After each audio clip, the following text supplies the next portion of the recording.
everybody. How you doing? I'm Dr. Boyce Watkins from Your Black World and Black Business School. I'm about to do an interview with Intellectual Chocolate, which is our platform to talk about Black people who are doing interesting and intelligent things. I got about 20 minutes till I do the interview, so I thought I would stop for a minute and just comment on something that was on my heart, something that I just really needed to jump out here and just address right away.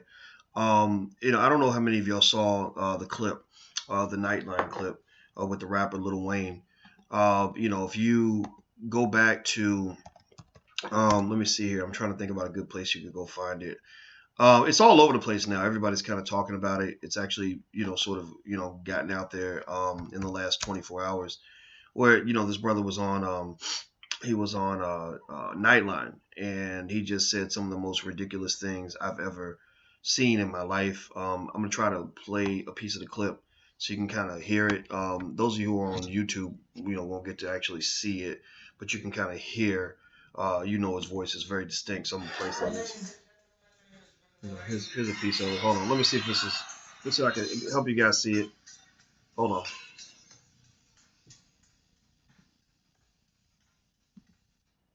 Shit.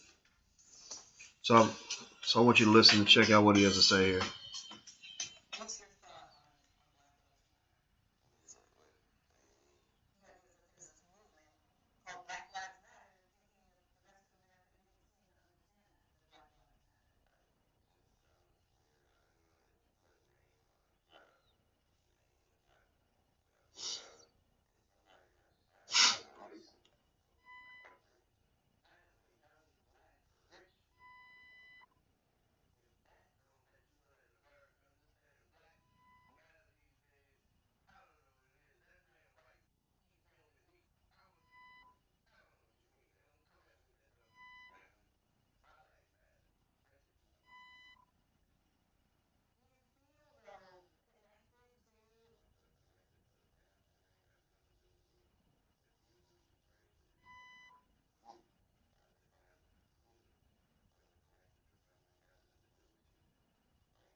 So, I hope you guys saw this. Where basically, he's saying if something ain't got nothing to do with me, let me pause that.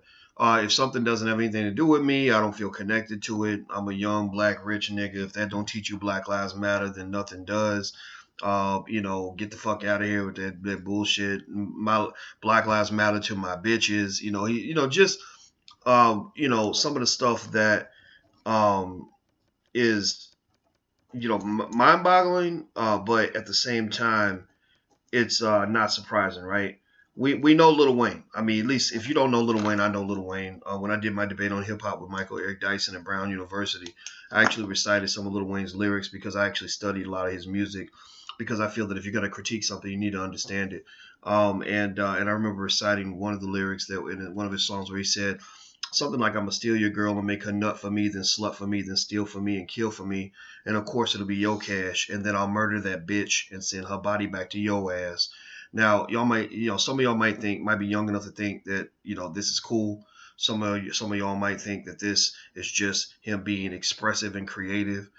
Some of y'all might think that, that it's just because he's on drugs, which we know the drugs have always been an issue. We know Lil Wayne is not a guy that you would expect to live past the age of 40. I don't think he's going to be here. I don't think you're going to hear about Lil Wayne celebrating his 43rd birthday. I really don't believe that. But what you got to really think about is it ain't so much about excusing his behavior. It's not so much about trying to understand why his point of view might be limited based on whatever circumstances are around him. It's not about sort of giving him an easy out in terms of saying, well, what he's really trying to say is, no, fuck that shit. Get that shit out of your head. Like, stop making excuses for retardation and coonery and destructive behavior. Stop making excuses for these dumbass niggas who are out here getting paid by white people to feed your children everything they need to know to destroy themselves by the age of 22. Seriously. That's what these guys are doing. And it makes me angry because all of us have to feel the effects of this genocidal message. It ain't causing hip hop. We ain't blaming hip hop. Stop that dumb shit. You hear every now and then I hear somebody, Dr. Boyce hates hip hop. No, I got a whole lot of friends that are rappers. I got more rapper friends than you got. And so I know what hip hop is. Hip hop and rap music is the only kind of music I've ever really listened to my whole entire life. I didn't like music until hip hop really became a popular art form. So I understand this music. I know I'm connected to a lot of the rappers that you know about, that you hear on the radio. So I know all the range of hip hop when you're talking about all the things that hip hop music can do that's good and bad. Now here's what I can tell you about hip hop. Hip hop is powerful. Hip hop is a force. And a powerful force can either build you up or it can destroy you. The powerful force can either serve to defend you or it can ruin all the people that you love and in their lives. It can destroy all of them. That force can be used as a weapon against oppression, or it can be used as a gun that you put to your own damn head. Don't you understand that there's a reason that they drop these genocidal messages, these messages of criminality and self-destruction to young black males through music? Because music hypnotizes you. They got your ass bopping your head, singing and dancing to the beat of your own fucking genocide. You go down here to the south side of Chicago, not too far from where I live. You got little 12-year-old kids with Uzis and stuff blowing each other's brains out. And you can't tell me that the music has not laid the foundation for all of this in terms of creating a mindset that says, yeah, we poor, yeah, we struggling, yeah, things are hard, and also I'm going to kill you, nigga, and I'm going to be proud of that. That you cannot keep making excuses for this nonsense. Now, fortunately, we've gotten more intelligent about this. We've got past all the people. I love Michael Eric Dyson, love him to death. He was the first public scholar I ever saw. But I'm sorry, brother, we had that debate.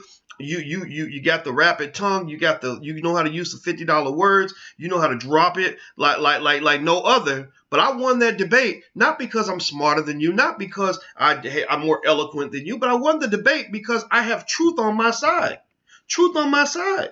We can't get to the point where we've got, people that are so enamored with being friends with famous artists and famous entertainers that we just sort of let everything they do slide as if it doesn't matter. Now, again, I'm not dissing Michael at all. So this ain't about Michael. This is me saying that we need more black people with a voice to speak up about this bullshit. I'm going to tell you what, this guy, Lil Wayne, this ain't the first time that we've had this issue with him. We've had this issue with him for years.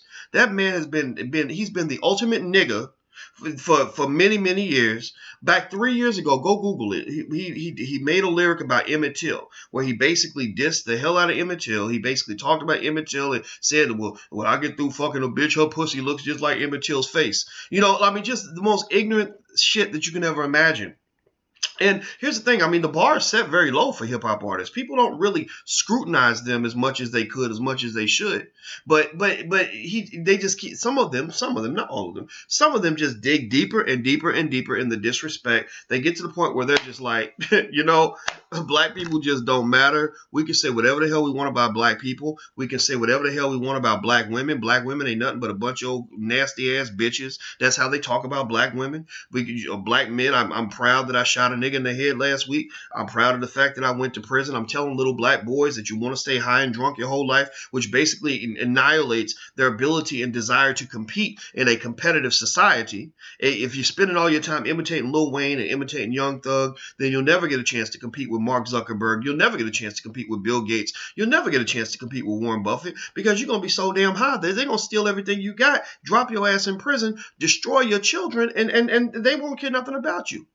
I knew a brother not too long ago who got murdered. This brother had 27 kids. 27 kids. And when I met this guy, to me, he wasn't nothing but a fucking stereotype right out of a goddamn magazine. Right out of XXL magazine. You find the most ignorant, thugged out, tatted up, stay high and drunk all the time ass rapper. He basically was a walking billboard for a culture that is mass promoted by white and Jewish media outlets that would never in a million years allow that message marketed to their children.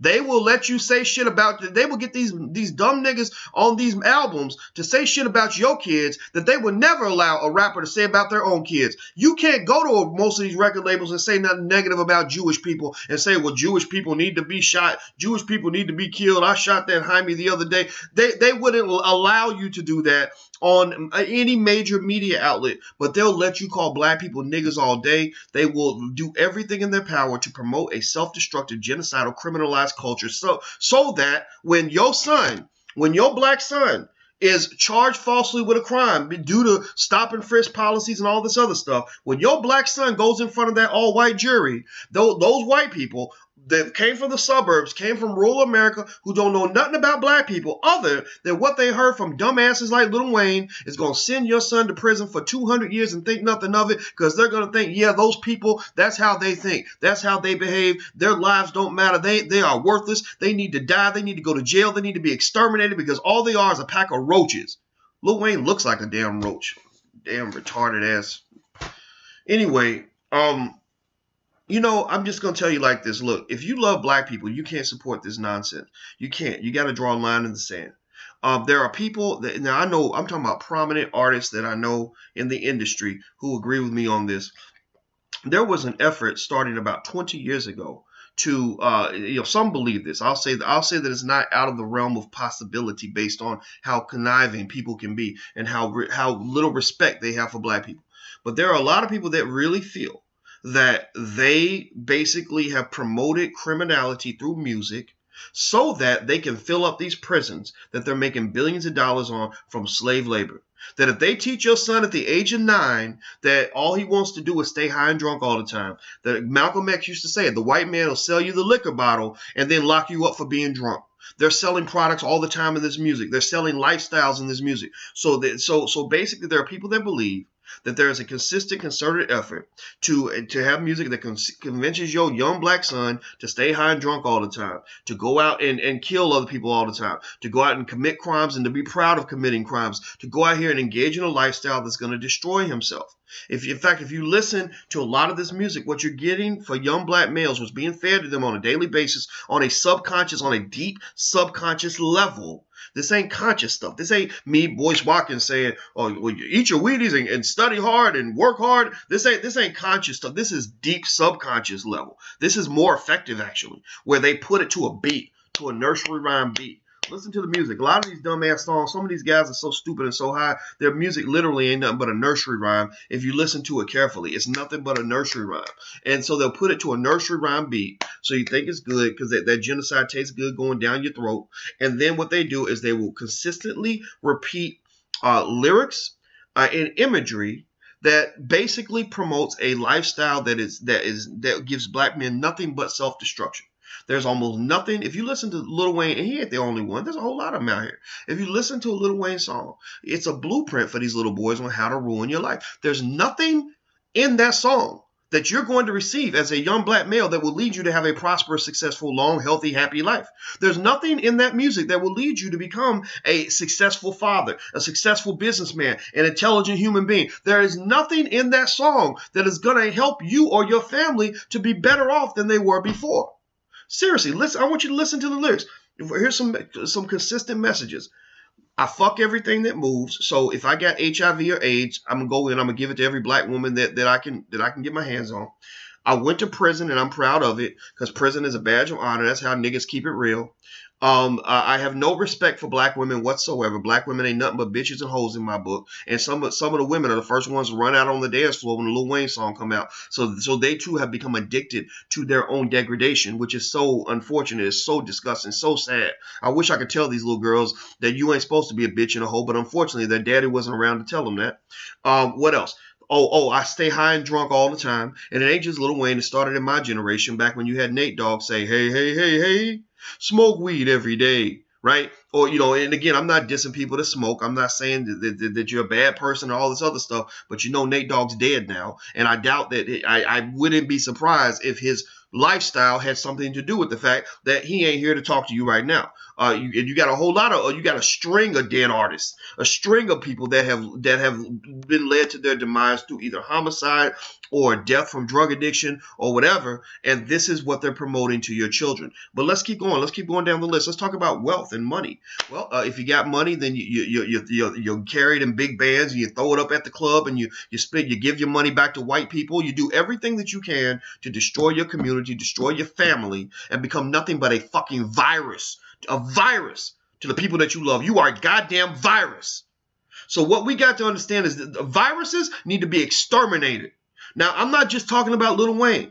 Now, y'all go Google it. 3 years ago, me and Lil Wayne had the thing. It wasn't just me and him though. The Emmett Till thing. What we did, the way we shot that motherfucker down, is we killed his deal with Mountain Dew. We didn't want to do it. I didn't enjoy doing it, but we killed his deal with Mountain Dew. He lost millions of dollars, and guess what? We got his dumb ass, his ass sobered up and apologized for what he said about Emmett Till. Because at first he was ignoring me, he ignored Jesse Jackson, he ignored all the millions of people, he ignored Stevie Wonder, he ignored all the people that said, you can't do this. Some things are sacred. If you do this, we will come and get you.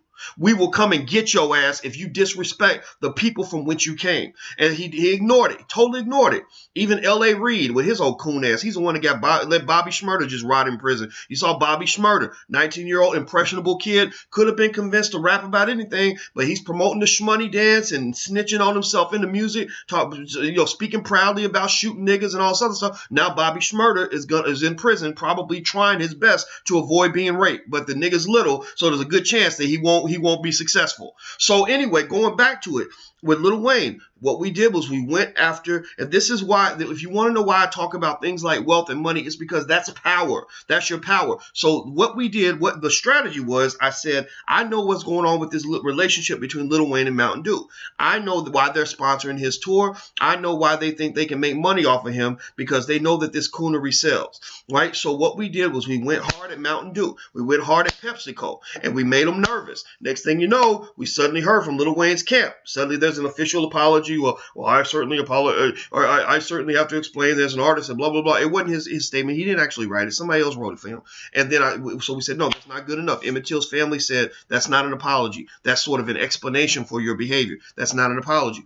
So we kept going. Next thing you know, there's more of a formal apology. And I was like, well, that's not really him. He didn't actually write that apology. His publicist wrote that apology. Well, guess what? As we kept putting the pressure on, we smelled blood in the water because their behavior was changing. Suddenly, this guy who's drunk and high all the time, who's sipping all this purple shit that they're promoting to our kids, killing your child, killing your children, destroying them, and all this other stuff, this guy suddenly sobers up. Like, wait a minute, whoa, wait, oh shit, wait, they're going to take my money. Oh, wait. So suddenly he's alert. It's like he drank 10 cups of coffee because we just kicked you in your goddamn head. And that's what I knew. I said, somebody in that camp is nervous. I said, because somebody that had a meeting with his ass and told him that he's about to lose millions of dollars because he disrespected the black community. And then a day later, that was when he issued his apology on stage. So when you get a high drunk ass nigga to go and apologize on stage, you got his attention. And I said, I bet you they're about to kill his contract. That's why he's talking. Because unfortunately, as brilliant as he is, as intelligent as he could have been, Lil Wayne is a person who unfortunately has been taught to believe that money matters more than his community. He has not been connected to his blackness.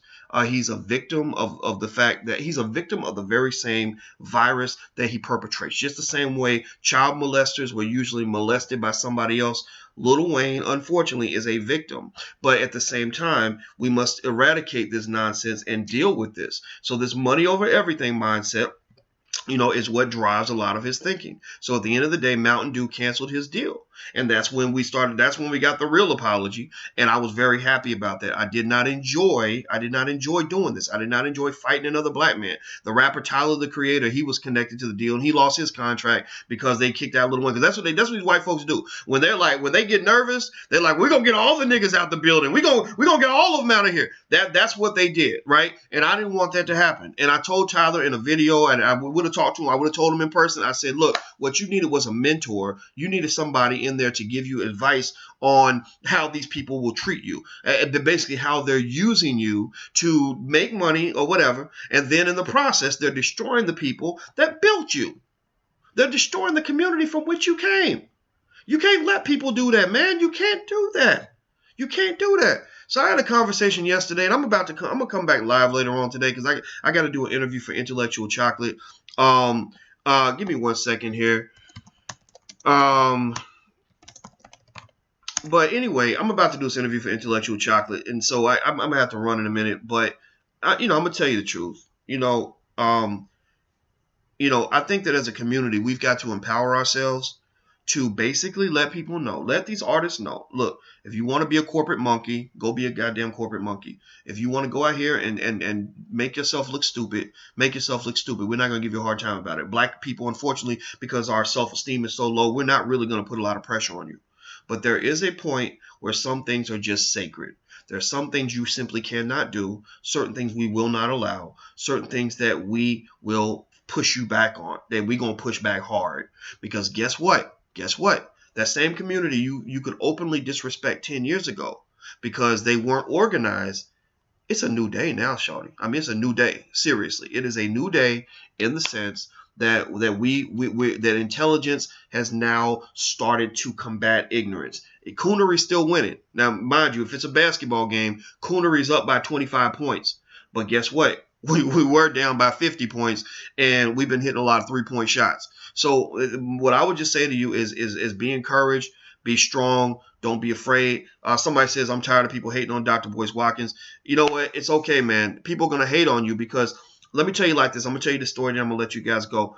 In China used to have an opium problem where just like the same way white people are pushing toxic music to you as black people, they were pushing toxic opium onto the Chinese people. The British weren't smoking it as much, but they were like, shoot, these Chinese people, we can make a grip off these people and keep them high and drunk, and they're not going to care about anything because a high drunk person is not ambitious. He's not a good father. He's not a good human being. He's not moving forward in his life. He's not trying to do anything productive. He's not trying to be competitive. So they were like, this is great. We can make money exploiting these people. You ain't the first people, the white people that Europeans have exploited. This is a long history of this. And so they said, we're going to keep making our money from our opium, and these people are going to stay high. They're not going to compete with us, but we're going to get money off these ignorant people because this is what they want. All a drug addict wants is more drugs. Just look at Lil Wayne. So what happened though was you had people in the community, people like you and I who said, wait, this is bullshit. We're not going to allow this. You're not going to destroy my community and make money by selling us something that you would not put in your own child. And so they started fighting back. They started burning down the opium houses. They started making laws. Well, in China, they don't fuck around. China was like, if you got that opium, we're gonna give you the death penalty. We catch you with that shit, we will kill you because you need to be dealt with. Either you will change your behavior or you will die. We're not gonna let you infect our babies. We're not gonna take this poison and infect our babies with this poisonous mindset. So, of course, like any pimp that's exploiting you, the British got pissed. They were like, oh, man, we can't let they messing up our money. We're going to go in here. We're going to go hard. We're going to declare war on these people. We're going to blow them up and kill them. Whatever. So they had to fight. You had to fight. Nobody's going to let you mess up their money without fighting you back. And so they had a war. They had wars over opium. And you know what? Check this out. Because you had people in the community who cared enough to stand up to the tyranny, who stood up to the ignorance, to the coonery, to the craziness, to the insanity, China today is arguably the most productive nation on earth. They have the leading scientists. They have taken over the United States economically. Over the next 50 to 100 years, China will become the dominant world power economically and militarily because you had people 100 years ago who said enough of this bullshit. We're not going to have our community sitting in the back seat, not able to compete because you got all of our people sitting around being high and drunk and distracted and not wanting to actually get out here and do what's best for the people that they love. So for black people right now, I want to encourage you and to say that, yes, when you go and you say something about the Lil Wayne stuff, about half of your friends are not going to understand. They're going to be like, yeah, girl, but he be jamming, girl. Whatever. Okay, whatever. But you deal with that shit. You stand up to that nonsense and you let them know, look, I'm going to let my light shine. shine on this because I know I have truth on my side. There's no people who support this bullshit have nothing positive that they can come up with to support it. It's almost like the dumbass presidential election that we're looking at, where literally the Democrats can't tell you why you should vote for them. They can only tell you why the Republicans are worse, and the Republicans do the same thing. It's like that now with a lot of this entertainment. They can't really tell you why it's healthy or why kids should listen to it or why it's good for them, because all it is corporate speech. It's redundant corporate speech. It's not intellectual freedom. It's not sort of what would they call it? Creative expression, free creative expression. No, it's none of that. It's corporate speech. Because why is it corporate speech? It's corporate speech because when that rapper comes in there like Kanye West did, when Kanye West came up in the record labels back 10, 12 years ago before anybody knew who he was, and he said, I don't really want to rap about trapping and killing and everything else. That's not my lifestyle. I want to rap about college. I went to college. I can tell you about college. I want to rap about Jesus. I know Jesus. I like Jesus. And they were like, no. Don't rap about college. Don't rap about Jesus. Black people don't want to hear about anything that's positive. They don't want to hear about a life experience that makes you a human being. They want you to be the ultimate coon thug. That's what they want. They want you to be a cartoon character, so that you will end up rapping about the same thing that the last dude rapped about in his song, because they know that that's what sells. Shot 2 niggas in the head, fuck 4 bitches, went to the club, smoked weed, stayed drunk the whole time, and I'm going back to prison, but I don't even care. Whatever it is, promoting ignorance. So what I would just say is that you can't, as in any sort of rational, intelligent human being, on any level, believe that the music that your children consume on a daily basis on these mass media outlets doesn't have some impact on the way that they think. If you think music has no influence on kids, then you know nothing about music, and you know nothing about kids, and you certainly sure as fuck don't know nothing about psychology. There's no psychologist on this thread who will tell you that music has no influence on the way you think. That's the dumbest shit I've ever heard in my life. So anybody who's making this argument, I need you to ask them this. Just say, okay, can you point to some studies that show that a child can listen to the same song and the same beat every day and not be affected by what he's listening to? That's like telling a child or telling somebody that hearing your mother call you ugly every single day for your entire life isn't going to affect your self-esteem. That's stupid. It's insane. It's ridiculous. And what's happened to you as black people, unfortunately, is that you have been trained to embrace the insane. You have been trained to embrace the ridiculous and that which makes no sense whatsoever. And I encourage you to fight against it. You got to fight back. So Lil Wayne, I'm sorry, brother. You know what? I hate even going to this point. I had a conversation with D1 last night, a rapper out of New Orleans. Y'all might know about him. This brother is so brilliant. And it's funny. I talked about D on Vlad TV, and I said D1 to me is what Lil Wayne would be if he were taught to use his talents and his brilliance for good as opposed to evil and ignorance and self-destruction. I said, if you look at these two guys, they're so similar. Both of them have dreadlocks. Both of them are brilliant. Both of them are from New Orleans. Both of them rep the same streets. Both of them have had the same experiences. But the difference is that D1 understands the power of hip-hop as a way to elevate and to breathe life into people, whereas Lil Wayne, unfortunately, breathes death and destruction into the community. It's a function of his mental illness. Lil Wayne is nothing to me. To me, he's Malcolm Little, and D1 might be Malcolm X. And I'm not comparing him to Malcolm X and Malcolm Little exactly, but what I'm saying is that Lil Wayne makes me think about what Malcolm X would have been if he'd never met the Honorable Elijah Muhammad and never ever learned to use his brilliance to build as opposed to destroy. That's what Lil Wayne represents. And so the fact of the matter, and it's funny because right after I mentioned that D1 made a mixtape called Separated at Birth, where he put him and Lil Wayne on the cover, their baby pictures next to each other. And he took all Lil Wayne's beats and he flipped them. He took all the lyrics out and put positive lyrics in there and showed how you can have the same beats, the same music, same positive, same strong musical talent, and use that to strengthen your people as opposed to destroy them. Why would you want to destroy black children? Why? Seriously, everybody on the thread. I'm not even paying attention to the trolls and everybody that's coming in here like, oh man, you a hating ass nigga, Lil Wayne and shit, man. Whatever. I'm not paying attention to that. You're probably too young to really know the impact of what you're saying. You probably haven't done any research. You probably just don't know enough about who you are to realize, black man, that you're better than that. You're supposed to love and respect black women. That's how you show that you're a man. You're not supposed to call black women bitches and hoes and all this other stuff. So at the end of the day, the bottom line is that there's nothing you can say to me or anybody else that will defend this kind of destructive Nonsense. Nothing. You can still have fun and not kill your children. You can still be cool and not destroy your community. You can still be relevant and make money without going out here cooning for these damn white folks who want to see you and your community exterminated.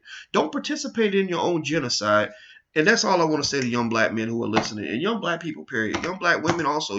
You're better than that. Maybe your daddy never told you, but you're wonderful. You're meant to be something special, and the world will see you the way you choose to make them see you, the way you choose to see yourself. So if you see yourself as a bitch in a hole and worthless and whatever, one of Lil Wayne's 18 baby mamas or whatever, not 18, he ain't got 18, but he probably got 3, 4, 5, whatever number you got. If that's all you see from yourself, then that's what you're going to receive from the world. So you're better than that. Aim for better. Aim higher. All right, I'm getting out of here. I got to go do this interview for Intellectual Chocolate. The Black Wealth Bootcamp starts this week. If you want to join, please visit theblackwealthbootcamp.com.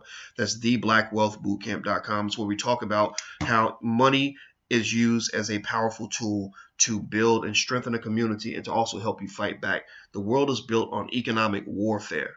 People don't get this. Black folks don't want to accept that. They don't want to understand that you're in a competitive game. And the reason these white folks can dominate you and the reason they can sprinkle genocidal messages on you is because they understand capital. They understand economic power. And all these radio networks like, Clear Channel, when they go by all these stations and sprinkle this consistent toxic message on you, but don't put it on their kids, it's because of disparities in economic power, because they understand how money can be used to achieve whatever goal that you want. So that's what the Black Wealth Bootcamp is all about. If you want to know more about it, please visit theblackwealthbootcamp.com. It starts this Saturday. You're going to love it. It's the greatest class you ever take in your life.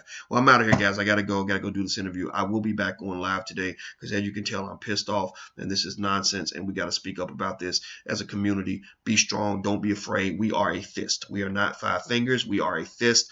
A finger can't do anything by itself, but a fist can knock a motherfucker out. So you go knock these people out when they come with this nonsense. And I'm sorry for all the cussing, but right now I'm mad. I need to go calm down. I'll talk to you guys soon.